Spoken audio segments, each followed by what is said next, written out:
কিছু কিছু মানুষ পপুলারিটি ফেম তার কোনো একটা কাজের জন্য পায়। আমি অনেক বছর ধরে কাজ করছি, কিন্তু সত্য কথা বলবো, আমার কাজের মাধ্যমে যেই পপুলারিটি আমি এক্সপেক্ট করেছিলাম সেটা কিন্তু আসেনি।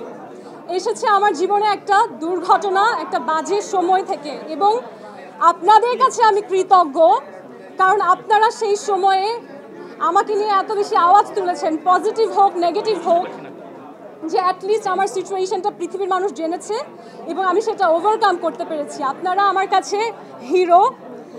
আজকে প্লিজ আমাকে কিছু বলতে সুযোগ দিন।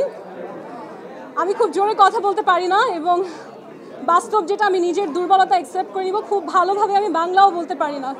মিস বাংলাদেশ ইম্প্যাক্ট ফোরামের মাধ্যমে আমরা একটা ফেলোশিপ স্টার্ট করতে যাচ্ছি 1 মাস ব্যাপী, এবং এই ফেলোশিপের মাধ্যমে আমি আমাদের যে কন্টেস্টেন্টরা আসবে তাদেরকে সরাসরি বিভিন্ন দেশের ডিপ্লোম্যাটস, বিভিন্ন পলিসি মেকিংয়ে যারা কাজ করেন, যারা স্কলার্স রয়েছে, তাদের সাথে একটা ডিরেক্ট সংযোগ ঘটিয়ে তাদের এডুকেশনটা ইমপ্রুভ করার চেষ্টা করব। এই ফেলোশিপের মাধ্যমে আমরা চেষ্টা করব ইয়াং ডিপ্লোম্যাটস তৈরি করা, অর্থাৎ কূটনৈতিক যে কোয়ালিটিস থাকার দরকার হয় আমার দেশের মানুষের মধ্যে, যেন সেই কোয়ালিটিগুলো ডেভেলপ করা সম্ভব হয়। আমরা সেই প্রস্তুতি নিচ্ছি।